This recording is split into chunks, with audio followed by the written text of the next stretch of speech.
Selamat datang kembali di seri kuliah daring Fisika Dasar 1. Kali ini kita akan masuk pada topik mengenai fluida. Di bagian pertama kita akan bahas mengenai fluida statik ya, atau fluida dalam keadaan setimbang. Oke, sebelum kita masuk pada bagian fluidanya, mari kita tinjau dulu mengenai wujud zat. Kita tahu bahwa selama ini ada 3 wujud zat, yaitu padat, cair, dan gas, yang masing-masing memiliki karakteristiknya masing-masing ya. Kita lihat di sini bahwa zat padat itu zat yang bentuk dan ukurannya dipertahankan tetap bila dikenai gaya. Jadi kita bisa bayangkan ya, jika dikenai gaya maka benda padat tidak akan berubah bentuk dan ukurannya. Kemudian benda cair itu bentuknya mengikuti wadahnya, dia incompressible namun volumenya dapat berubah bila dikenai gaya yang sangat besar. Dan ada gas, yaitu yang tidak memiliki bentuk dan volume yang tetap, jadi dia itu mengikuti bentuk wadahnya, ya seperti itu. Dan nanti ada juga wujud keempat, yaitu plasma ya, yang Anda bisa baca-baca di berbagai literatur. Oke, sebelum ini di materi sebelumnya kita selalu membahas mengenai benda itu kita ambil kasusnya adalah benda padat, ya. Bagaimana dia dikenai gaya, bagaimana dia bergerak, bagaimana dia berotasi dan lain-lain. Nah, sekarang kita akan bahas bagaimana jika zat itu atau bendanya itu tidak benda padat, ya. Di sini kita akan bahas. Zat yang kita bahas ini atau objeknya adalah fluida. Apa itu fluida? Itu adalah zat dalam wujud cair dan gas yang dapat berubah bentuk atau mengalami deformasi di sini ya. Mengapa dia bisa begitu? Karena jarak antar molekulnya tidak tetap ya, karena dia memiliki ikatan yang lemah antara molekulnya. Contohnya banyak ya, air, minyak, udara, berbagai macam cairan yang Anda bisa lihat ya, dan lain ya. Nah, satu hal yang penting ketika kita bicara mengenai fluida adalah suatu besaran yang bisa kita gunakan untuk membedakan antara satu fluida dengan fluida lainnya, yaitu kerapatan atau biasa kita kenal sebagai massa jenis di sini ya. Nah, jadi apa itu kerapatan atau density? Itu adalah definisinya massa per satuan volume. Ya, atau kita kenal juga sebagai massa jenis dan atau rapat jenis. Nah, di sini karena definisinya adalah massa per satuan volume, maka kerapatan secara matematis dapat saya tuliskan sebagai berikut ya. Kerapatan saya simbolkan dengan ρ, itu sama dengan massa M per volume V. Nah, dari sini kita dengan jelas bisa mengetahui apa satuannya, yaitu massa adalah kilogram, volume adalah meter kubik ya dalam SI. Atau dalam CGS-nya itu gram per cm kubik, atau dalam British Engineering itu adalah lain-lain ya. Kemudian untuk air, nah ini kita sering gunakan fluida air sebagai objek atau subjek yang umum kita gunakan di sini. Dia memiliki nilai kerapatan rata-rata biasanya adalah 1 gram per cm kubik ya. Jadi jika Anda mengambil 1 cm kubik air, Anda timbang masanya, Anda akan mendapatkan kira-kira 1 gram ya. Atau jika kita ubah ke dalam satuan SI-nya itu menjadi 1000 kg per meter kubik. Atau dalam satuan yang lebih kita kenal sehari-hari itu liter biasanya kan ya, yaitu 1 kg per liter seperti itu. Nah, sekarang sudah tahu kita air sekian, kalau udara bagaimana kerapatannya? Kita lihat tabel berikut ya. Nah, ini tabelnya dalam bahasa Inggris. Jadi sini materialnya air itu berarti udara ya, bukan air, tapi ini air. Dia memiliki kerapatan 1,2 kg per meter kubik. Kita lihat ya. Air, water itu ya 1000 kg per meter kubik. Sedangkan udara di sini ya 1,2. Berarti kira-kira air itu memiliki kerapatan hampir 1000 kali dari udara ya. Juga ada beberapa material lainnya. Cairan sini ya, ada etanol ya. Ada air laut, darah, gliserin dan lain-lain. Juga ini ada untuk benda padat ya. Kita bisa lihat di sini. Berikutnya adalah besaran yang akan kita jumpai sering di fluida ini adalah mengenai tekanan. Nah, tekanan kita definisikan sebagai gaya persatuan luas. Secara matematik, saya tuliskan bahwa P itu pressure, tekanan, sama dengan force per area ya. Force gaya, areanya luas ya. Atau jika nanti kita ingin lihat secara untuk bentuk yang umum, yaitu berarti ya dF per dA. Nah, di sini jika sebuah benda, misalkan ada kubus di sini ya, saya masukkan ke dalam fluida atau air, maka dia akan mengalami tekanan dari segala arahnya. Nah, tekanan ini itu adalah gaya F itu tegak lurus terhadap permukaan A. Saat ini ya, dari atas tegak lurus permukaannya, dari kanan, kiri, depan, belakang, dan bawah itu. Satuan dari tekanan ini adalah Newton per meter persegi ya. Newton adalah satuan dari F, gaya ya. Meter persegi adalah satuan dari luas. Nah, Newton per meter persegi ini memiliki nama lain yaitu adalah Pascal. Jadi jika saya menuliskan misalkan tekanannya sekian Pascal, itu berarti sudah dalam satuan SI-nya ya. Karena kalau kita kembalikan ke bentuk dasarnya, itu adalah Newton per meter persegi. Nah, kita memiliki sebuah patokan ya. Kita kan berada dalam fluida udara, maka kita mengalami tekanan dari fluida tersebut, dari udara. Nah, berapa tekanannya? Patokan itu adalah selalu tekanan atmosfer di permukaan laut. Mengapa kita gunakan permukaan laut sebagai patokan? Karena di semua bagian permukaan bumi, permukaan laut selalu sama. Ya, beda dengan daratan. Daratan kan antara titik yang bedanya 1 meter saja sudah beda ketinggiannya. Tapi kalau air, laut, mau laut dimanapun di belahan dunia, dia memiliki titik yang sama. Jadi itu adalah permukaan laut itu sebagai 0 dpl-nya ya. 0 meter di atas permukaan laut itu adalah patokannya. Di sana tekanannya itu sebesar 1 atmosfer atau sekitar 1,01 kali 10 pangkat 5 Pascal ya, dan ini dalam bentuk lainnya. Sedangkan sebagai informasi saja, pada dasar laut terdalam ya, kita lihat situ adalah ada Palung Mariana di Filipina. Itu tekanannya berkisar 110 juta Pascal. Anda bayangkan ya, berarti semakin dalam maka semakin besar tekanannya. Nah, mengapa bisa begitu? Kita akan bahas di bagian selanjutnya. Disinilah kita akan bahas tadi ya, bagaimana nilai tekanan itu dipengaruhi oleh kedalaman. Oke, kita tinjau sebuah benda yang berada dalam fluida seperti berikut. Ya. Nah, di sini saya punya balok. Dia berada di dalam fluida dengan bagian atasnya tepat berada di permukaan fluida. Oke, kita lihat di sini bahwa tadi disebutkan ya, balok itu atau benda mengalami tekanan dari segala arah. Jadi di sini kita lihat ya, dari bagian atas dia mengalami tekanan ke arah bawah, dari bagian bawah dia mengalami tekanan ke arah atas, dari kiri dan kanan pun sama ya. Di atas sini ya, dari kiri di sini ada, dari kanan di sini ada, di bawahnya pun ada, dan seterusnya. Tapi karena untuk kiri kanan ini memiliki tinggi yang sama ya, maka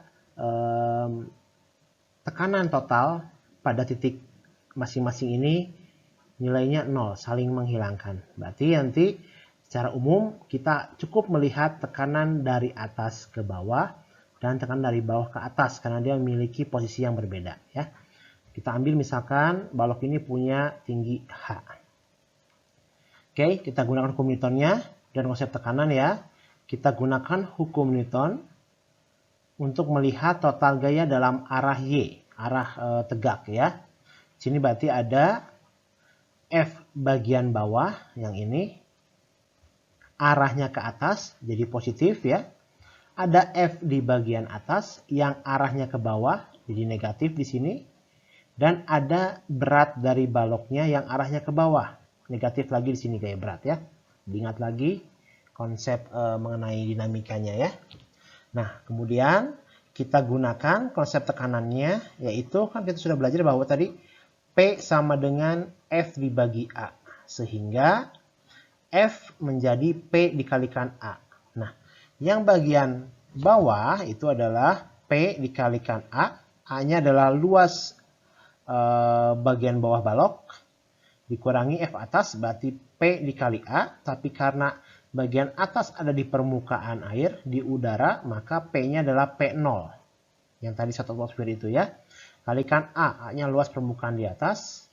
Dikurangin W itu adalah massa kali gravitasinya sama dengan 0. Oke, kemudian kita ingat lagi konsep massa jenis ya. Tadi rho sama dengan massa per volume, maka massa sama dengan rho dikalikan volume. Kita masukkan ke bagian atas sini ya. Jadinya nanti kita akan dapatkan nilai bahwa tekanan di suatu kedalaman tertentu, di sini misalkan ya, sama dengan tekanan di permukaannya ditambah massa jenis fluidanya dikalikan gravitasi dikalikan H. H itu adalah kedalaman. Hati-hati di sini ya. H bukan ketinggian tapi kedalaman. Bedanya apa? Kalau ketinggian itu patokannya adalah permukaan tanah biasanya. Kalau kedalaman ini patokannya atau acuannya adalah permukaan fluidanya. Jadi kalau di sini fluida permukaannya, maka kedalamannya adalah di bawah sini itu H. Kalau blok ini berapa tingginya? Ketinggiannya dari sini dihitungnya dari bawah ya. Tapi kalau kedalaman dihitung dari permukaan fluida. Makanya titik di bawah ini punya kedalaman sebesar H terhadap permukaan fluida ya. Ini adalah tekanan total. Jadi tekanan yang dialami balok ini akibat atmosfer dan akibat fluidanya. Nah, sekarang kita masuk pada hukum utama hidrostatis ya. Hukum ini menyatakan bahwa pada tiap titik yang sama kedalamannya dan terhubung dengan fluida yang sama ya, contohnya seperti ini. Ini ada tabung ya. 4 tabung ini bentuknya berbeda tapi diisi cairan yang sama. Nah, saya punya titik A, titik B, titik C, titik D yang masing-masing punya kedalaman yang sama dari permukaan ya. Kedalamannya H. Dan A, B, C, D ini terhubung oleh satu fluida yang sama yang berwarna ungu ini. Jadi tidak ada cairan lain, hanya satu cairan ya. Jadi dari A ke B, ini lewat satu cairan juga, ini satu cairan yang sama semuanya ya, tidak ada cairan yang berbeda. Atau seperti ini ya, misalkan ya, ada danau. Saya punya titik A, titik B, yang kalau saya tarik garis ini terhalang oleh batuan. Tapi A dan B ini terhubung, dia punya kedalaman yang sama, dan dia terhubung oleh air yang sama ya. Nah, jadi dua kasus ini sesuai dengan syarat di atas. Maka kita tuliskan bahwa berarti tekanan hidrostatisnya akan sama. Ya, jadi tekanan di titik A sama dengan tekanan di titik B, tekanan di titik C dan tekanan di titik D ya. Dia sama tekanannya karena memiliki kedalaman yang sama dan masing-masing titik terhubung dengan fluida yang sama. Itu poinnya ya. Berikutnya adalah hukum Pascal. Masih berbicara tekanan ya. Jadi di sini disebutkan bahwa tekanan pada suatu titik akan diteruskan ke semua titik lainnya secara sama. Ya, hukum Pascal ini diaplikasikan pada sistem hidrolik ya. Jadi nanti kasusnya seperti ini ya. Saya punya titik 1 dan titik 2. Nah, tekanan di titik 1, titik 2 ini sama nilainya ya. Inilah yang menjadi prinsip hidrolik kita. Nah, jika tinggi permukaan fluida dalam kedua pipa sama, ya, tinggi ini sama misalkan, tidak berbeda, maka P-nya bisa kita ganti menjadi gaya persatuan luas. Jadi, gaya 1 persatuan luas 1 sama dengan gaya 2 persatuan luas 2. Ini yang telah Anda kenal di SMA mungkin ya. Contoh lainnya, pemanfaatan hukum Pascal ya pada prinsip hidrolik yang sederhana. Mulai dari sini Anda bisa buat sendiri ya. lengan robot dari kardus, dan ada selang, ada suntikan ya. Anda gunakan fluida di sini. Anda beri tekanan-tekanan untuk menggerakkan ini ya. Atau hidrolik yang besar ukurannya. Ini alat-alat mesin yang digunakan di industri ya. Ataupun juga pada konsep rem. Ya, ini semua adalah memanfaatkan hukum Pascal. Sekarang satu lagi mengenai fluida statik, yaitu gaya angkat Archimedes ya. Kita lihat kasus sini ya, ada beberapa kasus yang kita kenal ya. Misalkan ada kapal, tanker, balon udara, kapal selam, dan lain-lain ya. Kita berpikirkan ya, ini sesuatu yang memiliki massa sangat besar. Mengapa dia bisa terapung di atas air? Kenapa tidak tenggelam? Ataupun ini bagaimana kita bisa mengatur dia naik turunnya? Kapal selam pun sama ya, yang massanya sangat besar, sangat berat dia. Mengapa kita bisa mengatur dia terapung, tenggelam dengan sesuai yang kita inginkan ya. Nah, prinsip-prinsip ini kita manfaatkan yang namanya gaya angkat Archimedes. Oke, kita lihat satu persatu. Oke, untuk menghitung gaya Archimedes, mari kita tinjau kasus berikut ya. Misalkan di sini saya memiliki sebuah kubus yang punya sisi H kecil dan dia berada di dalam fluida ya, dengan kedalaman bagian atas ini terhadap permukaan ya. Jadi yang ini saya kasih tanda, ini adalah H kapital. Oke ya. Nah, maka kita coba tinjau satu persatu ya. Gaya pada bagian atas, permukaan atas ini ya, itu adalah F di bagian permukaan atas kubus sama dengan P dikali dengan A, tekanan kali luasnya ya. Berapa tekanannya? Tekanan di sini adalah Rho dikali G dikali kedalamannya. Kedalaman bagian atas terhadap permukaan adalah H kapital. Jadi ini H kapital dikali dengan A adalah luas dari permukaan atas ya. Sedangkan pada bagian bawah sama ya, P dikali A juga, namun Rho kali G-nya di sini kedalamannya adalah dari permukaan sini, permukaan fluida sampai bagian bawah kubus itu adalah H kapital tambah H kecil. Kita sini masukkan. Dikali luas permukaannya ya. Nah, total gaya tersebut ya, antara gaya atas dan bawah itu merupakan gaya angkat yang bekerja pada benda. Jadi, gaya angkat itu adalah gaya di bagian bawah dikurangi gaya di bagian atas. Kenapa dikurangi? Karena arahnya berbeda. Ya. Jadi hati-hati di sini, kita lihat ya. Gaya di bagian bawah itu arahnya ke atas. Gaya di bagian atas arahnya ke bawah ya. Makanya ini kenapa dia positif, dia negatif nilainya. Oke ya. Nah, berikutnya kita masukkan nilai tadi ya. Jadi F di bagian bawah adalah Rho G H kapital tambah H kecil kali A dikurangi F atasnya adalah Rho G H kapital kali A. Ya. Maka di sini hasilnya adalah seperti ini. Bagaimana bisa seperti itu? Kita coba ya. Kita hitung, selesaikan di sini. Maka ini sama dengan, kita buka ya, jadinya ini Rho dikali G dikali H ditambah Rho dikali G dikali H. A-nya juga keluar ya. Ini A dikurangin Rho G H A. Ada yang sama di sini kita lihat ya. Bagian ini dan ini sama. Habis berarti ya. Kemudian selesaikan sama dengan berarti tinggal Rho dikali G dikali H kecil dikali A. Coba lihat di gambar, balok itu tadi atau kubusnya kan seperti ini. Sisinya ini adalah H kecil, luasnya adalah A. Berarti kalau saya kalikan luas alas kali tinggi menghasilkan volumenya. Sehingga saya dapatkan bahwa H kali A di sini sama dengan volumenya.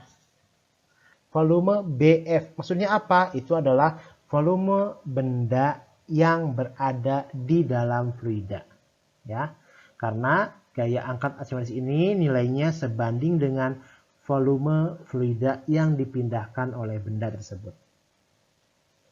Oke ya, sampai sini Anda bisa paham bahwa gaya angkat sama dengan rho fluida dikalikan G dikalikan volume benda yang istilahnya tercelup di dalam fluida. Jadi nanti kalau misalkan bendanya hanya setengah tercelupnya, ya berarti volumenya cukup setengah dari volume bendanya yang Anda masukkan ya. Seperti itu. Ini ya, ditekan lagi adalah VBF sama volume benda di dalam fluida. Sekarang kita lihat kasus-kasusnya ya. Ada yang namanya kasus tenggelam. Nah, benda tenggelam itu artinya adalah gaya berat itu lebih besar dibandingkan gaya angkatnya. Nah, jadi kalau bayangkan di sini ya, baloknya kan nanti dia mengalami gaya ke bawah karena berat dan mengalami gaya angkat kan ya. Kalau gaya beratnya menang ya otomatis dia bakal turun ke bawah. Nah, itu namanya tenggelam. Nah, selisih antara kedua gaya ini kita kenal sebagai berat benda di fluida atau berat semu. Maksudnya apa? Anda bayangkan ya, mungkin Anda pernah mengangkat suatu benda yang cukup berat, misalkan ada batu besar, Anda coba angkat di udara dengan Anda coba angkat di dalam kolam air. Ya, Anda akan merasakan bahwa ketika di udara lebih berat dibandingkan di air. Mengapa? Karena ketika Anda mengangkat benda dalam air, Anda tuh dibantu oleh fluida. Ada gaya angkat di situ. Nah, sini ya. Kita lihat sini ya. Nah, itu namanya W semunya. Jadi berat yang Anda rasakan ketika angkat itu benda dalam air. Namanya berat semu. Nilainya adalah selisih antara berat benda ketika di udara dikurangi oleh gaya angkat Archimedesnya. Ya, gaya angkat Archimedes adalah tadi Fa sama dengan rho fluida dikali G kali volume benda. Sedangkan berat benda adalah M kali G. M adalah rho dikali V kali G juga di sini ya. Nah, sekarang kita kurangkan ini. Berarti W semuanya adalah rho benda dikali V benda kali G kurangi rho fluida kali G kali V benda. Kita yang sama kita keluarkan ya. Volume benda kali G-nya sama kita keluarkan. Maka saya dapatkan dia kira-kira rho B kurangi rho F dikali GV ya. Nah, berat semu ini sama juga dengan gaya tegangan tali jika benda digantung menggunakan tali. Nanti kita lihat pada satu contoh soal seperti ini ya. Nanti W semu ini sama dengan T ketika benda dalam air. Oke, tenggelam. Kemudian kalau terapung bagaimana? Nah, kita definisinya ya. Suatu benda disebut terapung seperti ini jika ada sebagian volume benda yang berada di luar atau tidak tercelup ke fluida. Contoh seperti ini ya. Walaupun misalkan hanya 1% dari benda itu yang muncul di permukaan fluida, tetap terapung hitungannya, tidak tenggelam ya. Nah, misalkan ada sebuah balok es seperti ini ya, kita lihat ada bagian yang di dalam air, ada bagian yang di luar air, maka dia terapung karena ada bagian yang di luar permukaan air. Nah, kayak gini ya, kita lihat. Pada keadaan setimbangnya kita tinjau hukum Newtonnya ya. Kan berarti kalau saya gambarkan di sini ada dua kan ya. Ada gaya berat ke bawah, ada gaya apung ke atas.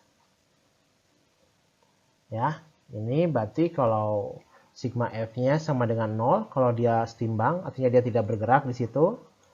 Berarti FA dikurangi W sama dengan 0. Pindah ruas berarti FA sama dengan W-nya. Kita buka lagi ya. FA itu adalah rho fluida kali G kali volume benda di fluida.